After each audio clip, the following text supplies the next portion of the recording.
Well, thank you so much for everyone for coming out to this event. We're really excited to orchestrate it and bring it together. Um, I just want to give a brief introduction about who we are, what our goal is, and what we're trying to get out of these events that we're planning. So we all go as Ripple. We believe that with the current COVID-19 pandemic, now more than ever, there's a need for online inspiration. The loss of jobs and internships has certainly been hard on many people. Through Ripple, we're facilitating conversations with experts in their respective fields by trying to put together a platform for audience and speaker interaction. We're planning on giving a generation of viewers the chance to continue their learning and find new inspiration. We hope to be a medium for innovator to innovation, and just at the end of the day, inspire students. Just a couple logistical things before we introduce Brian. The first half, we will be hearing from Brian on his journey and address kind of some talking points that you all gathered in the RSVP questions chat. And then in the second half, we will open it up to questions. If you would like to ask a question, just put it in the chat. It'll go first come, first serve basis. And my teammate Michael will be moderating those questions and we'll call on you. Also, just to be respectful of time, please try to limit it to one question. And yeah, so without further ado, Brian, thank you so much for being here today. I want to give a brief introduction to Brian. Brian, as you all know, spent his career working in high performance organizations, learning from leaders and decision makers in national security, military, and technology. He has used those experiences to build Arena Labs, a company pioneering the field of high performance medicine. It uses the state-of-the-art technology solutions to bring the science of peak performance, creative mastery, and elite teams to modern healthcare and surgical teams. He is also a partner and co-founder of the Liminal Collective, a unique company enabling humans' boldest endeavors. Before both Arena Labs and Liminal Collective, Brian served in the military as a Navy SEAL officer. He built and directed the first innovation cell in undersea special operations, focused on human performance and emerging technology. He is also on the faculty at Singularity University in Silicon Valley, where he works with Fortune 500 leaders on challenges related to exponential technology and change. If you all want to check out Arena Labs, their company website is arenalabs.global. They also have a lot of information on their YouTube page and a lot of interesting case studies and seminars. Without further ado, please join me in giving a warm virtual welcome to Brian. Thank you so much for being here with us today. Hey, Joshua, I'm humbled, man. This is highlight of my day. I appreciate y'all spending an hour with me and coming in to kick some ideas. So really grateful. And I have to say that the spirit of Ripple is awesome too. I really think these kinds of things are the best of what's happening right now in the world around this pandemic. So appreciate what you guys are doing. Thank you. We appreciate what you're doing with the labs and so much during the COVID-19 response. And certainly everything you've done on your resume is a huge inspiration, and we're excited to learn from you today. All right, let's dive in. Yeah, so I guess first question, we just kind of wanted to ask, we got this question a lot in the RSVPs, but what inspired you to start Arena Labs, and what specifically, you've had a lot of experience in your background from national security, military, and even technology. And I think a big question a lot of people want to know is, how did that lead you to finding Arena Labs? And yeah. So, and I'll frame this for you guys as you're starting your careers, thinking about my own trajectory. But if I was, I was thinking about these questions that Joshua had sent me beforehand. And if now I have the privilege of retrospect. I've been out of, 17 years now of a career. And if I think about the values that have guided me, a big one is service. And so the first part of my career, that was serving in the military, initially as a civilian in government, and then in the SEAL teams and special operations. And what's interesting, again, if I think about zooming out, when people, particularly in special operations, it's a cohort of people who, they want to do hard things, they want to make a difference in the world, and they want to save lives. And there's a, we talk, a long time about whether you agree or not with the application of military force. That's the value system of people who choose to serve. What's really interesting to me is that now, having worked in medicine for 4 years, people who go into medicine have the same taxonomy. They want to do hard things, they want to impact the world, and they want to save lives. And so for me, it ended up being a fairly natural progression. I think I'm going to share my screen here, and just let me know if you can see it. Let's see, you got it, Joshua? Yep, it's all good. Okay. So I just got a couple photos to share with you guys, more on a more personal nature. So the first is this is a photo of Coronado Beach, California. It's a very famous beach in Southern California. It's beautiful, but it's also where the SEAL training base is. And so I had just finished going through SEAL training, and imagine, just like if you're going to, any profession you're going to go into, whether it's medicine or anything that's a massive endeavor. I spent about 4 years of my life getting into and through SEAL training and preparing, etc. And so I was finally assigned to my first unit, and I went for a swim in this water by myself one day as a workout. And I was walking out of those waves that you see. And as I was coming up through that sort of last piece of shallow water, I was walking towards the beach, and I was overcome with this emotion that I felt like I was exactly where I was supposed to be at that point in my life. And the only way that I can describe it is, I call it feeling like I was walking in my destiny. I was doing what I had loved. And it was the confluence for me of service, I was in special operations with this extraordinary team. I felt like I was contributing to the world. And so for all of you, the question I think you're asking is, what is walking your destiny going to mean to you?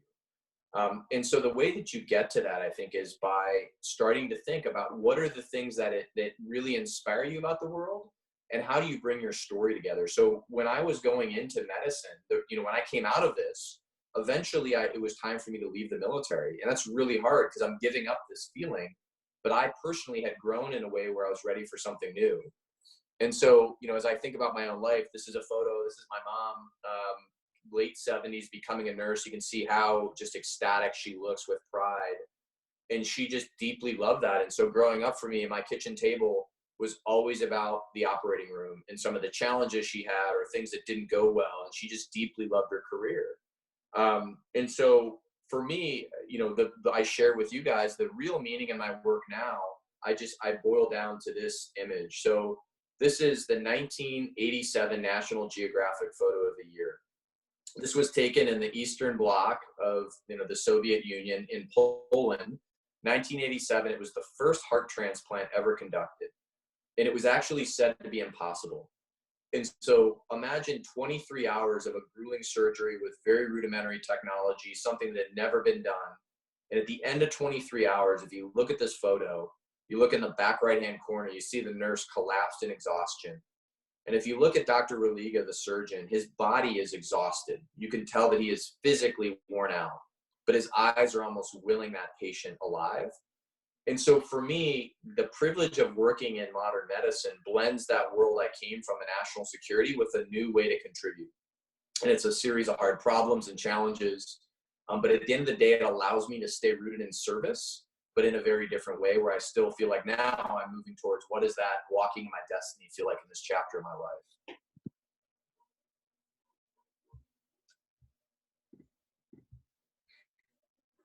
life. That's awesome. Kind of just to pivot off that question, I was watching an Arena Labs video where you break down kind of two case studies in the arena, which is like surgery, and you were talking about what's a good team and what's a bad team, and kind of tying into that photo, which is like this really long procedure, high risk procedure at the time. Can you speak on what Arena Labs kind of does in the OR, and how maybe just a case study that you found most interesting and most impactful in your time at Arena Labs? So I imagine a lot of folks on this call are potentially thinking about medical school or going into medicine in some form or fashion. And as I just mentioned, it was a big part of my younger life. And then I went into national security. And so The reason I stumbled into Arena, when I was still in the SEAL teams, I was building an innovation cell that was thinking about how we integrate modern technology into the human system of special operations. And so I was deliberately collaborating with a whole bunch of unlikely partners, from Nike to Red Bull. And I ended up at the Cleveland Clinic Heart and Vascular Institute. So for those who follow healthcare, the Cleveland Clinic Heart and Vascular Institute has been ranked #1 in the world for about 30 years. And so I went there. At the time, I'm from Cleveland, Ohio, and I went because I knew they were also grappling with the idea of bringing modern technology to the operating room. And on top of it, the cardiac surgery is very much like special operations. It's a small team of 8 to 12 people. It's time compressed, a lot of pressure. And so I meet this surgeon named Doug Johnston, and he and I have a discussion about how they're thinking about technology in the human system. And he brings me into the operating room, and I watch him do 2 surgeries. And on one hand, I'm really amazed at the sophistication. But on the other hand, I was blown away that there was no discussion about performance. And what I mean by that is, if any of you were to serve, many of you have probably been athletes. Think about the best team you've ever been on, or if you're in the creative arts as a performer, or you play an instrument, or for those of you who may have had exposure to the military. In all of those cultures, technical skill is necessary, right? Your ability as a ballerina to know the mechanics of dance is critical. But what ultimately makes you extraordinary is your ability to work in a team setting, to deal with pressure and stress, and to communicate, and individually to control that stress and pressure and anxiety. And so modern healthcare has evolved in a way where none of that stuff is really taught. So my business partner had spent 15 years of his life becoming a heart surgeon, and none of that time was he taught how to lead a team in a life and death environment, which is some of the hardest leadership there is. So at Arena Labs, we bring that thinking and those tools and resources into modern healthcare. And we do that part through services. So we embed teams of people into the operating room. Now, we in no way pay attention to the medical side, technically the procedure. We're not medical doctors. Instead, we look at things like, how is this team preparing for a performance? During the actual operation, how are they communicating? What does the flow look like? Body language, signals. And then afterwards, how are they debriefing and learning together? And so that has allowed us to, then we help these hospitals build surgical performance programs that say, look, if you're the Cleveland Clinic and you want to remain world class, that means it's probably non-technical. It's going to be focusing on all these other things related to performance to allow people to come to work and perform at a higher level. And then the other part, so that's the services side of our business. We also have a technology side. So we build virtual reality products that focus on performance. So we use a software called photogrammetry. I don't know if any of you are going into the visual arts, VR, but it's a way of using photography to capture an environment, computer vision to stitch that together, and then we build a hyper-realistic environment. So it feels like you're in the Cleveland Clinic operating room. And then we have a game engine we overlay, which takes you through the technical parts of a surgery while intentionally putting pressure on you and teaching you how to remain calm under pressure, just like you would train an amazing dancer or athlete or SEAL. And so that has allowed us, we call that high performance medicine. And because of the current environment in COVID, we've seen a massive interest in our work, because we're now realizing as a nation, hey, people who go to work every day in the ER or in trauma or in the operating room, they're actually under a lot of stress, and we owe them the tools to stay healthy for the long run and not burn out. Yeah, that's certainly, I remember we also kind of talked about it, how like certain hospitals in New York are overloaded while some in the Midwest aren't. And the responding to crisis has led to a lot of articles and a lot of news and awareness in regards to performance. So it certainly could be a disruptor in the future. Do you see your company kind of, or how do you see the medical field kind of changing in the near future due to COVID? That was a common question we also got in the RSVPs, and I'm sure a lot of pre-health doctors or pre-health students are kind of curious to see how the field's growing. Mm-hmm. I mean, I think related to COVID specifically, the biggest thing that you all are likely reading about right now and observing is this elevation of the narrative around burnout. And so, there was, unfortunately, many of you probably saw 2 weeks ago, a very tragic suicide of one of the top ER doctors in New York.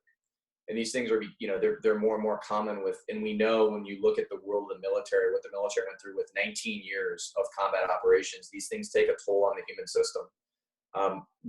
Whatever, I don't care how resilient you may think you are, when you see human suffering and loss at scale, it takes a toll on the psyche. And so there's the New York Times did a great article on Saturday about the elevation of this narrative around burnout, and we're seeing that more and more. And so I think one of the upsides is there will be more tools and focus on teams in crisis. There will be more of a focus on thinking about how do we build, I think the upside of COVID personally is that it is going to force the legacy of medicine to be broken a little bit and have to be redesigned. And this is the natural state of evolution in the 21st century. Technology, these forcing functions that are breaking some of the things in medicine that have been around. For those of you who are going into healthcare, you probably know, the way that you currently learn as a resident is not a lot different than it was 50 years ago. And so I think COVID is accelerating learning processes. There's this notion of just-in-time training, which was used in London, it was used in New York, and that meant, hey, you might not be a respiratory therapist, but we've got to train you how to do what a respiratory therapist does in 30 minutes rather than 2 years. And so so that forces the organization to think differently about training. And the last thing I'll say that Joshua and I talked about, for those of you who are going into healthcare, whether you want to be a physician, whether you want to be on the medical device side, I think one of the most exciting stories of the 21st century is the intersection of human teams and technology. So whether it's artificial intelligence, whether it's minimally invasive procedures, we're talking about very sophisticated technology coming into the operating room or into clinical environments and still having to be married with a human system. There is no time in the near future where we're taking humans out of the loop. And so the real challenge of marrying sophisticated technology with human systems is we have to figure out how to train people different and prepare them for that environment. And so that's something we spend a lot of time on. We work with one of the top robotic heart surgeons in University of Chicago. And it's amazing to see the difference of doing a heart surgery with a robot versus traditionally. But the challenge there is not in the technology, it's in adapting the human system to the technology. Gotcha. That's really interesting. I know we have a lot of students from a variety of schools and biomedical engineering departments. Kind of pivoting off that last point, how have you seen maybe like one case, or describe one case where you've seen technology really improve performance with the Arena Labs? Because I know you do a lot of collaborations with tech, even in your other business, the Liminal Collective. So what's one case where you've seen it be really impactful other than that, kind of from a more engineering perspective? Yeah, so I always say, what we talk about at Arena a lot is that when we look at world-class cultures in sport, in the creative arts, in the military and medicine, they're still very much grounded in the human system. And I actually think that we get lost in the technological story, but it's still the human story that's most powerful. But once you have that foundation solid, we live in an amazing time where technology can amplify learning. It can amplify skills in a way that we didn't have access to even 10 years ago. Virtual reality is really exciting. So one of the things that we talk about often is, for those of you who are entering medicine, imagine an X and a Y axis in a simple quad chart. So on your Y axis, you have risk. So at the top is high risk and the bottom is low risk. And on your X axis, you have cost. So on the left side, it's cheap, and the right side is expensive. So lower left quadrant is something that is safe and cheap. So things that are safe and cheap to train, we do all the time.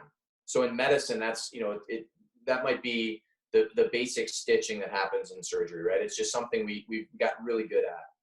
But things that are in the upper right-hand corner that are dangerous and expensive, those are the things that are really risky for us. Both if I'm a resident learning, that's the thing I'm scared of, because if it happens, it's very dangerous and it's expensive strategically to the organization or maybe to the patient in terms of life and death. And so the question that has long stood is, how do we train people for the upper right-hand quadrant in medicine? Things that are dangerous and expensive to train. When I was in the SEAL teams, that meant training off of a submarine, right? Bringing a submarine out into the water and having people swim in and out of it is very dangerous. It's also expensive strategically and in real dollars.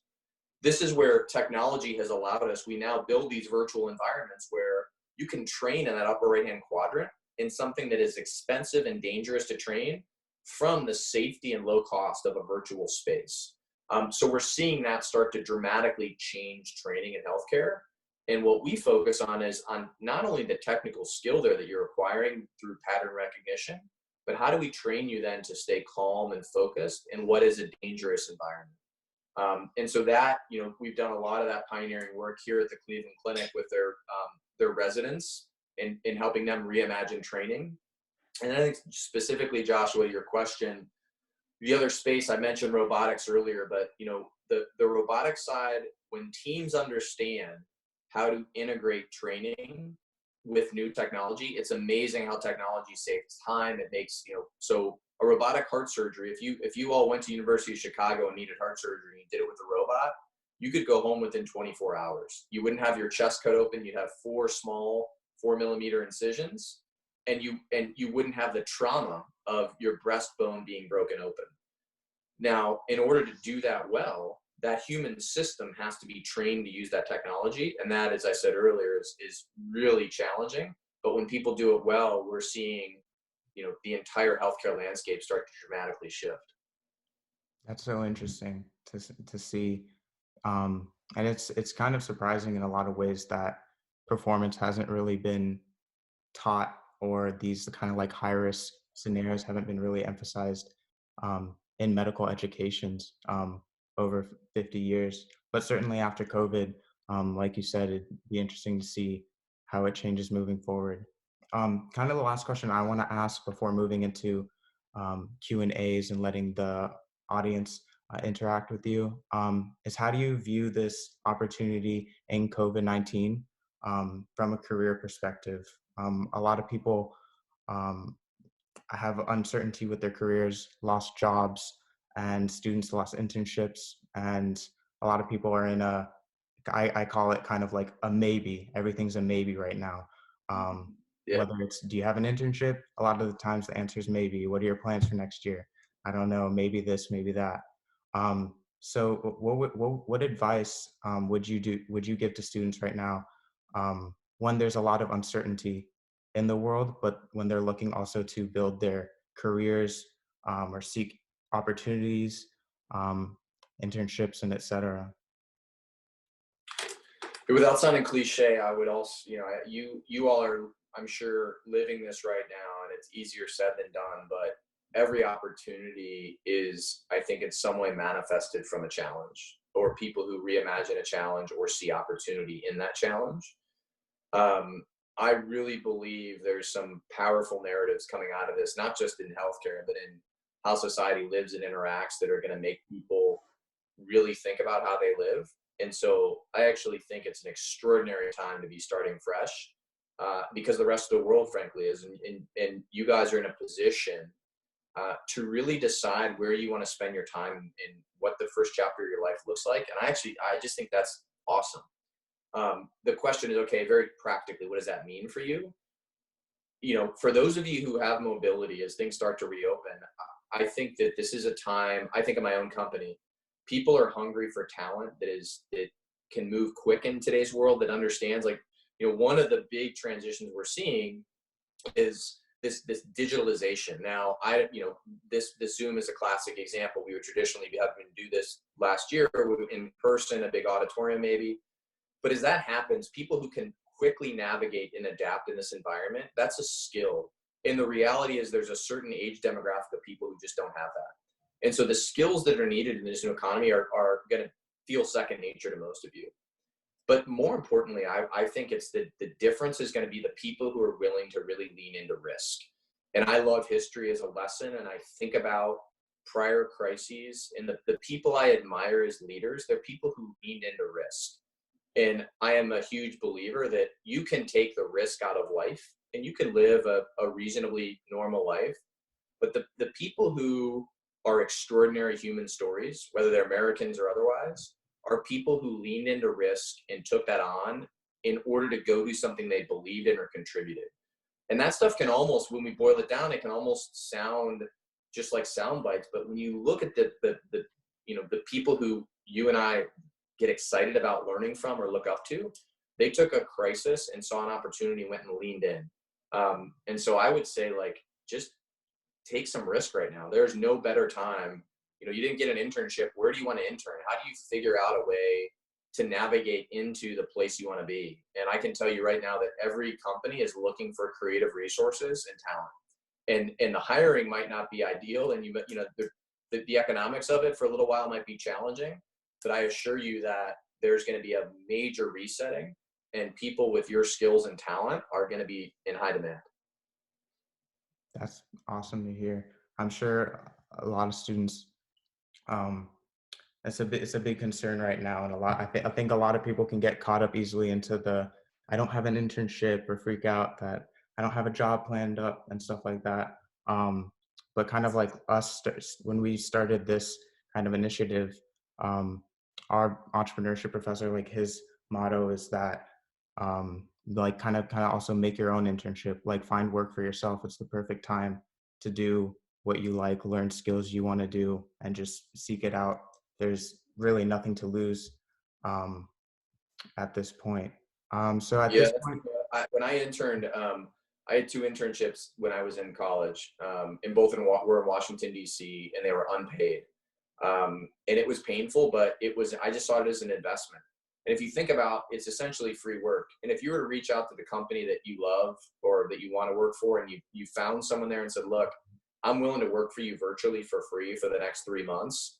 And you put a compelling, like, I just think of my own company, someone, we have an intern that was exactly how he came to us. He was really passionate about one of our technologies, reached out to one of our partners about working with us, and he's now interning with us for the summer.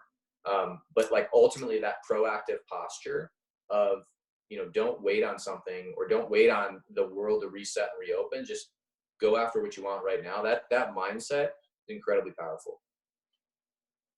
that's great. Thank you so much, Brian, for addressing all these points. So now we want to open it up to any questions that the audience may have. If you want, just type in the chat if you have any questions, and Michael will moderate. If there are no questions, we can also just go to the RCP list before.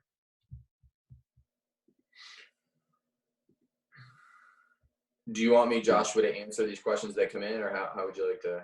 Yeah, so Michael's just going to moderate the ones that do come in. We'll just call on them, and then they can ask the question directly to you. Great. And yeah, then so I see that Prachi has a question. Would you like to share that, or do you want me to? I can read it out as well.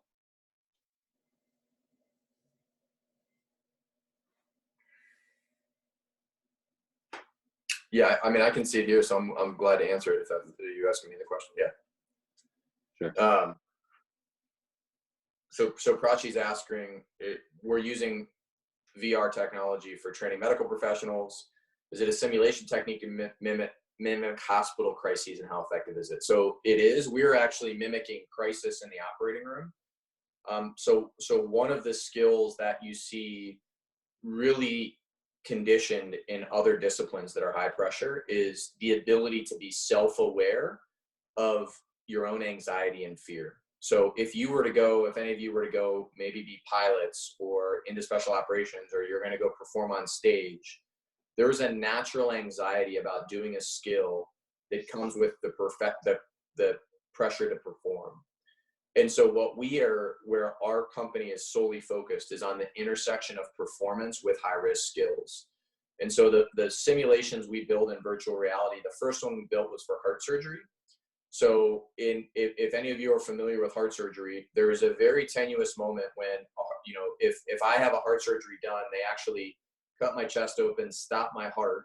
And while my heart is stopped, there is a machine circulating blood in my body to keep my brain healthy, et cetera.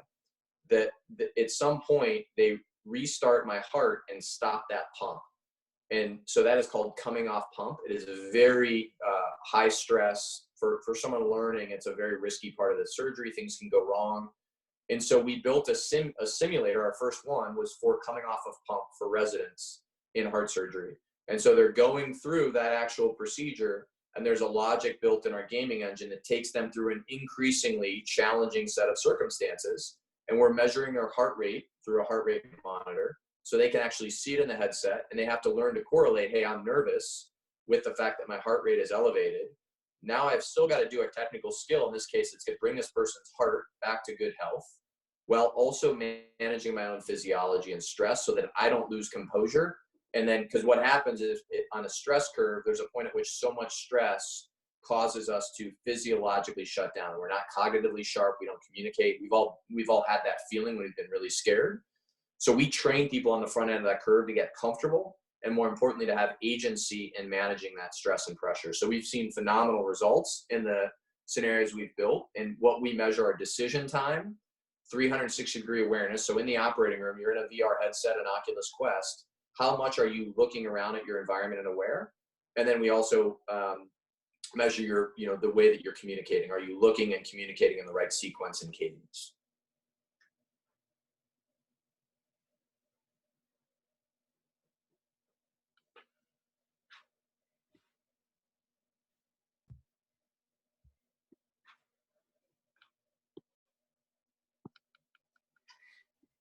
I think the next question we have is from Rhea. I'm curious about the usefulness and utility of medical school. I know you mentioned that medical education is catching up to industry since there is so much information to learn in 4 years. So would you advise students who are passionate about clinical training but open to analytics, informatics, outcomes research to pursue medicine, or are there other outlets to do similar work? This is an important question, Ray. It's one I grapple with. So I never went to medical school. I've now spent 4 years in the medical environment. Here's what I would say. If you really are passionate about working in medicine, I think an MD allows you a real proficiency and credibility that can be useful at high levels. It's not necessary. I actually think the credibility you can earn in other ways by, in informatics or, just being really talented technologically. I see this a lot in healthcare. A lot of the best hospitals in the world have people who are not MDs, but who really know how to do analytics, whether that's in, deep learning or in, just doing hard data analytics on, large population sets. But, I do think the medical degree, if you've set yourself up for it, you're really passionate about healthcare, I think it's worth the investment. Now, I wouldn't say the same about an MBA to people who are thinking about an MBA, because it's a very different thing. I do think medicine is still a nuanced enough environment where the MD helps you. Now, it is a big investment. Now, if there are other things that you want to do, like if you want to, as an example, go do, I'm thinking of the Cleveland Clinic right now. We're working with a company that is using deep learning. So for those of you who have followed these things in epidemiology, early on in this pandemic, there was the model that was used to predict volume of COVID patients in hospitals was based out of the University of Pennsylvania. So it's called the UPenn model. And it took in a variety of variables. And you could say, hey, I'm in Detroit, Michigan. Here's the zip code my hospital is located in. When will I see my spike in COVID patients? Well, that model was incredibly broken because it didn't have the sophistication to pull in all the modern variables we need to think about related to traffic patterns and human movement. So this company, which is out of Pasadena, California, called Beyond Limits, was building a new model. Their team, incredibly talented in the deep learning, machine learning space. And they brought incredible value to healthcare. None of them are MDs, but that's a different tack to take. If you're really passionate about a particular vertical in technology and you become an expert in that, every hospital in America is continuing to struggle with how they think about the next ridgeline of technology in healthcare.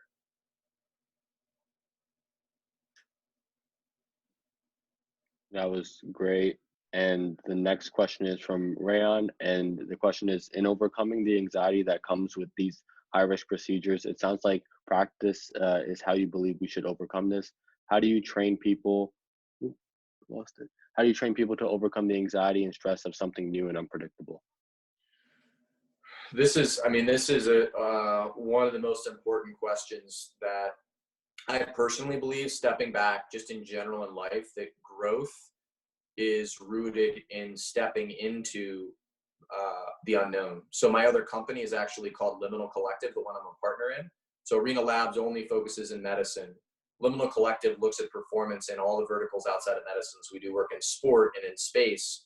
And the term liminal is a term the Greeks used to describe threshold space. So the Greeks believed that it was in the threshold of life between known rooms or known chapters where the most growth happened. And so the idea is that when we're in an unknown space, it is human nature to be anxious. Our senses are aroused, and that's a survival mechanism. But learning to know what those senses are, where they emanate from, and how to control them, if any of us can do that in today's world, it makes us far more calm, focused humans. And this is part of maybe meditation, prayer. There's a whole bunch of things we know that connect it's the psychosomatic connection of emotions and physiology that we have to learn. So in medicine is absolutely, to your question, is about repetition. And when I was in the SEAL teams, like courage is not an absence of fear. Courage is the ability to act in the face of it. And that simply comes out of repetition.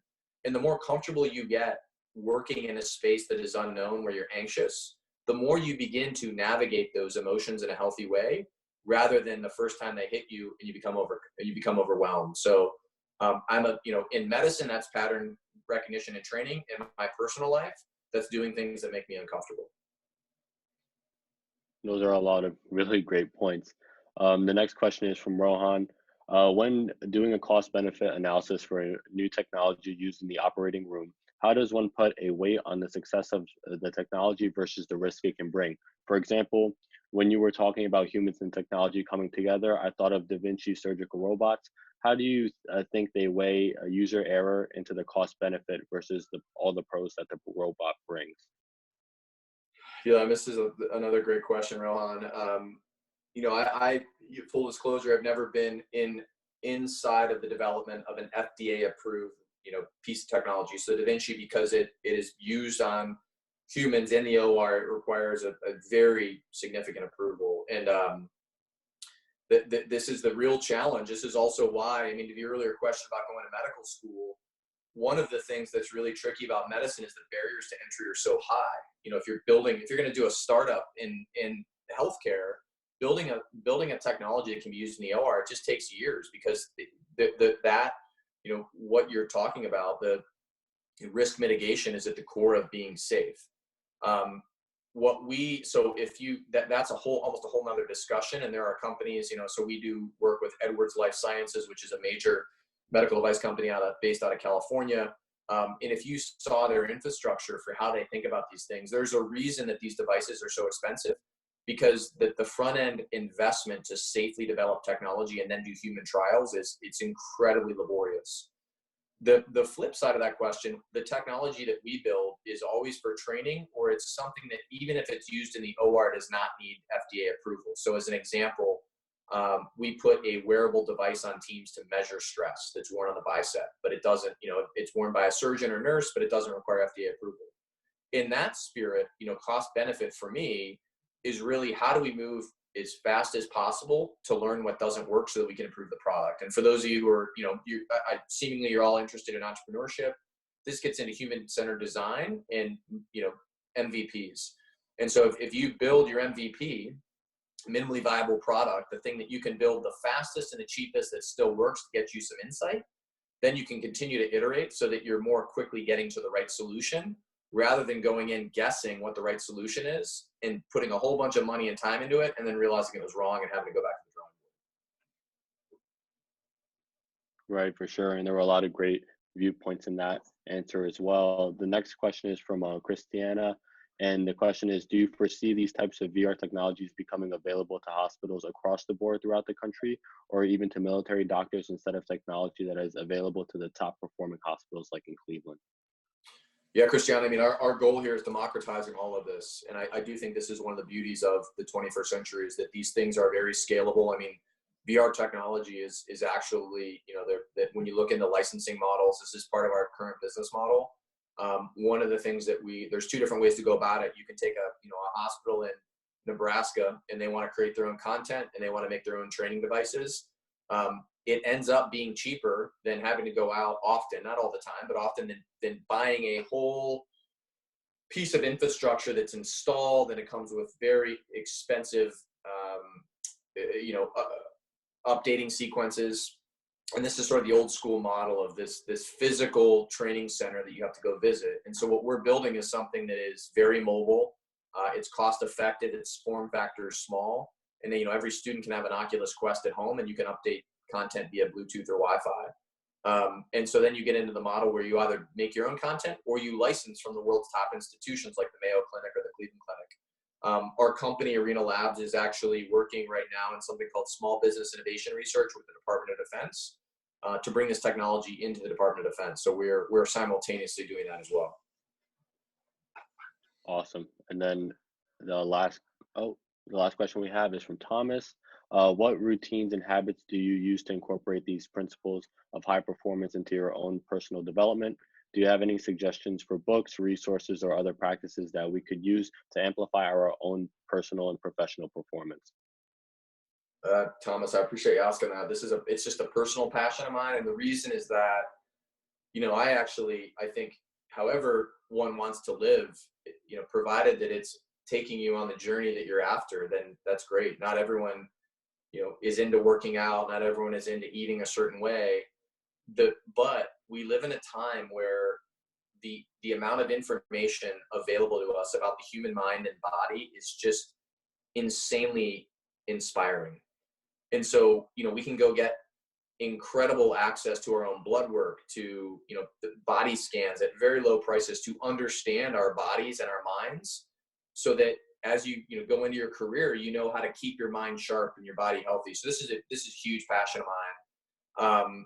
There's a number of podcasts I listen to. I'll share a link with these guys after this. That's so I always, the biggest thing, I think all of you right now, the faster you start to understand your own sleeping patterns and understand how to get optimal sleep, we know there's a whole bunch of research that, long-term in life for health and preventing Alzheimer's, that sleep is at the core. Most people, particularly when I was in college, I never thought about sleep. It is unequivocally the single best performance enhancing drug that you have. And most of us take advantage of that in the wrong ways. But I always think of sleep first and then nutrition, understanding, what is it I need to eat to keep my mind sharp, to keep my body feeling good. And then the other side of the day-to-day performance stuff is, how do you think about planning your life? Most people go through life and don't put a plan in place. And I'm not saying like you need to have your day scheduled from sun up to sundown, but do you have a process every year where you think about what the year ahead looks like? What are your dreams? How are you connecting to that?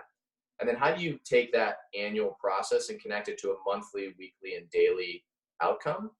And again, that sounds almost trite, but you'd be amazed at how many people don't do that. And they're just letting sort of life meander. And there's times when that's okay. But for me, I spend a lot of time on that. So I'll share a document that will go into probably painful detail for some of you, but for those who are interested, there'll be a lot of every resource you can think of in there. Yeah, we'd really appreciate that, and we'll be sure to share with our audience. It sounds great. If anyone has any other questions, we'll be happy to read them. I can turn it back over to Josh now if he has any other follow-up points.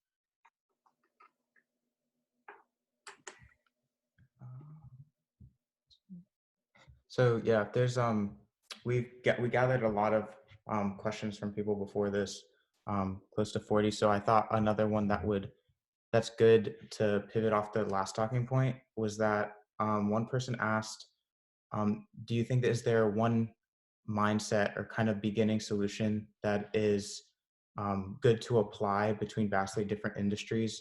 So I assume this question is kind of talking about performance in our own individual lives.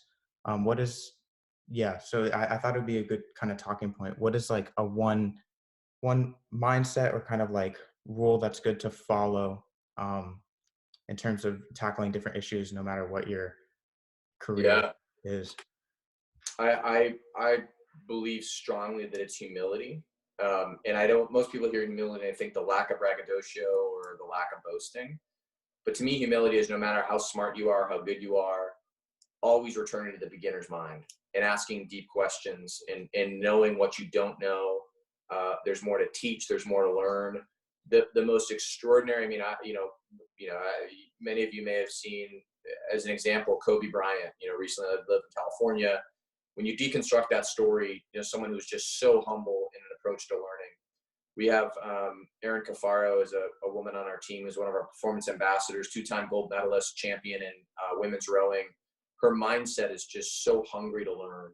But with humility, I think the other thing I would blend that with that is implied in this question, I think those of you who are entering the workforce, one of the greatest skills that, again, is not taught, but is in people who I find to be incredibly inspiring and effective in the world, is this notion of consilience.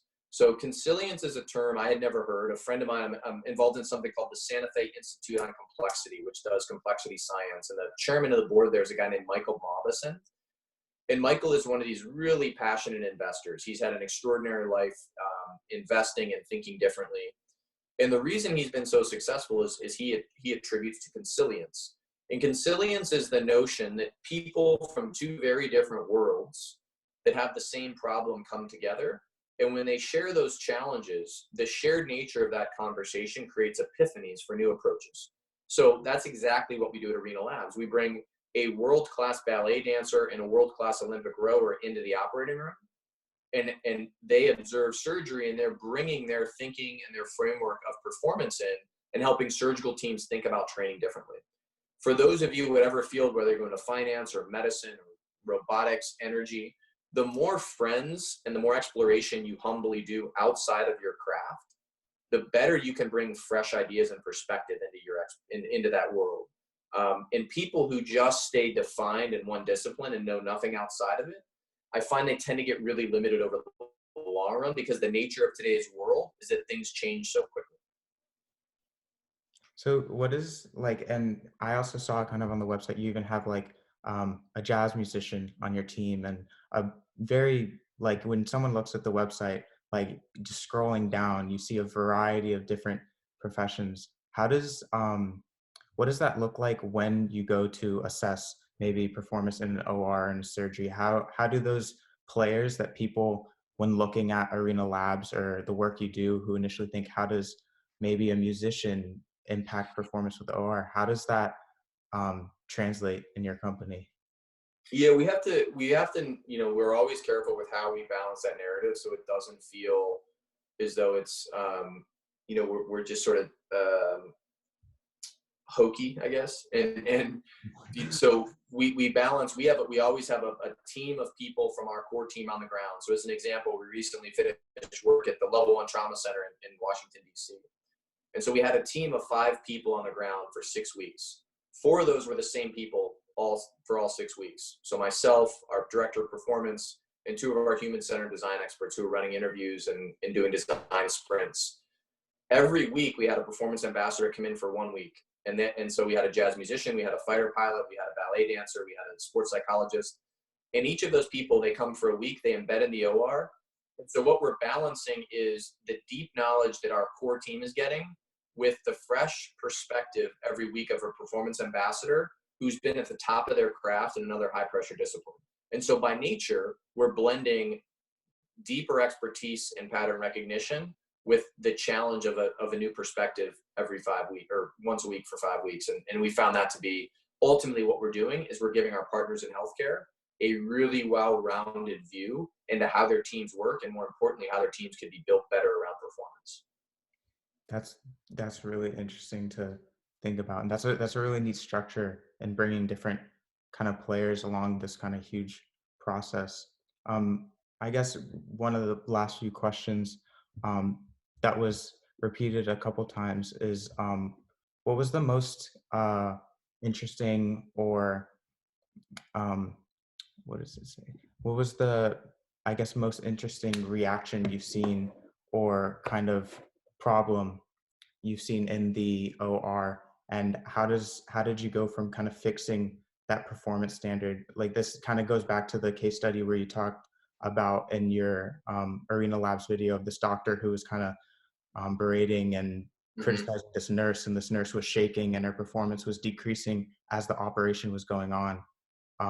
Is that the scenario, which was kind of like one of the worst performance, or what's just Yep, a hear that one, scenario? Josh. So, I mean, for those who are, if you go to our YouTube channel, Arena Labs, there's, I think it's called A Tale of Two Operating Rooms. And I tell the story of, we were watching 2 different orthopedic surgeries, and the first one went beautifully, and this team was in flow and they were working really well. And we left that room and went into another surgery. And in this particular case, the surgeon came in really upset. I mean, there's a long history as to why that was, but he took his frustration out on his scrub tech and was berating her and yelling at her. And she was so overwhelmed that she started to lose motor control in her fingers and dropping the instruments. And so he actually, in the inability to control his own emotions and anger, and projecting them on her, he was degrading his team. But it was a profound moment of realization, because it's, at the end of the day, we all want to work in an environment, even in healthcare, where, you know, people want to contribute, do hard things, and save lives, but they want to be respected. And if you don't have mutual respect on a team, that doesn't mean you can't be critical of each other. But if you don't have mutual respect, you can never get to a higher level of performance and ultimately great patient care quality. And so for us, it's, you know, people in healthcare love to talk about the patient all the time. It's about the patient and patient safety. Of course it is. But if you have a team that doesn't respect each other and people don't trust one another and they feel berated, there's no way that patient is getting the best care possible. And so we flip that paradigm and say, if you focus on the team and the team is proud of their work and they're proud of what they do, the natural second order outcome is going to be that patient getting world-class care. That's really interesting. So this is kind of maybe a weirder question following and kind of a harder one. How are teams, or like medical teams, receptive to necessary kind of like critical advice in performance? Because I assume kind of when there's a really bad team, or like maybe certain leaders who aren't very receptive to changes in maybe advice or performance or critiques, how do you go about kind of breaking those challenges that you might face when assessing performance and suggesting new ways of moving forward in the operating room or in healthcare or just anything? Yeah, you know, so we often say this humbly, you know, we're not for everyone. And it's not because we're elitist. It's just that not every institution really wants to commit to change. And we found there are plenty of institutions that, you know, aren't doing that. They could be doing better work, but they're open to that change. So we actually have something called a taxonomy for success. And it's a very, very simple set of 5 steps that say, look, if you're not open to these things, it's probably not worth us working together. We're not doing this for the money. We're doing this for impact. And that means you've got to be as committed as we are. So we do that up front. And then when we're in the OR, back to what I mentioned earlier, this is one of our own values internally, is humility. So if I see something going wrong in the OR, how that's delivered and the way it's delivered is as important as what went wrong. And so we're very careful. We call it the mutual respect of craft.